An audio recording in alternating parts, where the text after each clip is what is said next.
सबसे पहले तो मैं आप सबका, मेरे पत्रकार भाइयों का शुक्रिया अदा करूंगी, क्योंकि आप वो ताकत हैं, चौथा स्तंभ है, जिनके माध्यम से हम सरकार तक अपनी आवाज़ को पहुंचा सकते हैं। वहीं जहां तक आपने सवाल किया कि आज नूह का दौरा है, हर जिले में हम महिला शक्ति को मजबूती देने के लिए इंडियन नेशनल लोकदल के महिला कैडर को मजबूत बनाने के लिए निकले हैं और हर जिले में हमें असीम प्यार मिला। और आज नूह की तो मैं अगर बात करूं तो मैं जिला अध्यक्ष को, सरपंच साहब को, जितनी भी टीम हमारी नूह की है, हमारी महिला शक्ति को मैं बधाई देना चाहूँगी, क्योंकि आज जो रिकॉर्ड इन्होंने तोड़ा है वैसा रिकॉर्ड आज तक कभी नूह में नहीं टूटा महिलाओं को लेके।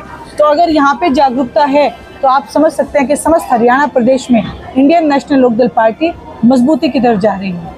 क्या टारगेट आप पूरे हरियाणा में महिलाओं की? आधी आबादी महिला है और मेरा मानना है कि समाज एक पक्षी है जिसका एक पंख पुरुष है और दूसरा पंख महिला है। जब तक दोनों पंख मजबूत नहीं होंगे तो समाज ऊंची उड़ान नहीं भर सकता। मेरा मानना है कि मैं इस आधी आबादी को बिल्कुल इंडियन नेशनल लोकदल के साथ 100% जोड़ लूंगी। जुड़ते ही एक जो पंख है वो मजबूत हो जाएगा और समाज ऊंची उड़ान भरेगा। छात्रों का लाठीचार्ज हुआ है, कैसे? देखिए, ये बहुत ही संवेदनहीन तरीके से हमारे बच्चों को, एक पढ़े लिखे बच्चों को, आपको पता है उसका अहमदाबाद IIT में एडमिशन हुआ उस बच्चे का।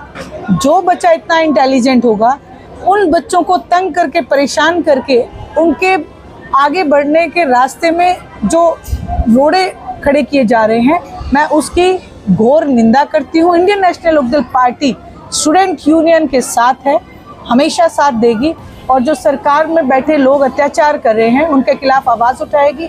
HAU के जो वाइस चांसलर हैं उनके ऊपर पहले भी बहुत सारे इल्ज़ाम लग चुके हैं, अब उन्हें सुध ले लेनी चाहिए, क्योंकि अगर हरियाणा प्रदेश का युवा भड़क गया तो शायद फिर भारतीय जनता पार्टी को हरियाणा प्रदेश में कोई बचा नहीं सकता है।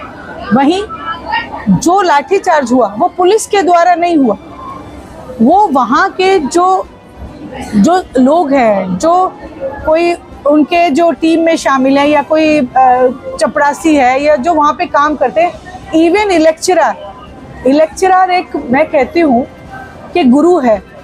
गुरु के हाथ में डंडा तब तो अच्छा लगता है कि जब वो छात्र को सिर्फ डराने के लिए या सिखाने के लिए, लेकिन गुरु जब अत्याचार पे उतर जाए तो वो डंडा शोभा नहीं देता। गुरुओं के हाथ में डंडा जो है गुंडागर्दी को दिखाता हुआ नजर आया, इसकी मैं घोर निंदा करती हूँ। इंडियन नेशनल लोकदल पार्टी छात्रों के साथ है और छात्रों के साथ रहेगी। प्रदेश में कहीं पर लगातार गोलियां चल रही हैं, कहीं पर रेप की घटनाएं सामने आ रही हैं, पानीपत में लिंचिंग हुआ, कानून व्यवस्था चौपट एक तरह से है, कैसे देखते हैं? देखिए, बिल्कुल आपने बहुत ही बड़ा क्वेश्चन किया है। आज सुरक्षा के नाम पे मौजूदा सरकार का जनाजा निकला हुआ है। हर जगह लोगों का मर्डर किया जा रहा है, गाड़ियों से निकाल के मारा जा रहा है, गला रेत के उनकी हत्या की जा रही है। पानीपत में आप देखें, किसान को जिंदा जला दिया गया, इससे बड़ा क्रूर कृत्य क्या होगा? यहाँ पे भी जब भी मैं जाऊँगी, एक धरने पे हमारे किसान भाई बैठे हैं। किसानों की ज़मीन को हड़पने का जो सिलसिला है, इसको इन्हें बंद करना चाहिए और मैं तो यही कहूँगी कि गूंगी बहरी सरकार को सुध लेनी चाहिए। आज ना केवल नूह, ना केवल पानीपत, ना केवल सोनीपत, पूरा हरियाणा प्रदेश एक भय के वातावरण में जी रहा है। जब हरियाणा प्रदेश भय के वातावरण में हो तो महिला की सुरक्षा के ऊपर तो और भी बड़ा सवाल उठ जाता है। परिवार को एकजुट होने के लिए कुछ प्रयास जारी?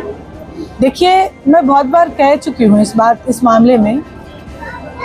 आज तक सामाजिक तौर पे अगर परिवार अलग है तो उसको एकजुट किया जा सकता है, लेकिन राजनीतिक तौर के ऊपर जो परिवार अलग हुए, जो बहुत बड़ा उदाहरण महाभारत के कौरव और पांडव भी रहे, जो परिवार राजनीतिक तौर पे अलग हो जाते हैं, उनके जुड़ने की संभावना कम होती चली जाती है। हाँ, सामाजिक तौर के ऊपर परिवार है, परिवार एकजुट रहना चाहिए। एक आखिरी सवाल, राहुल गांधी हरियाणा में संगठन को मजबूती देने के लिए मैदान में उतर चुके हैं, क्या लगता है आपको संगठन खड़ा हो जाएगा? मैं तो मेरे पत्रकार भाइयों से ही सवाल करूंगी कि आपको नहीं लगता उन्होंने बहुत देर कर दी उतरने में?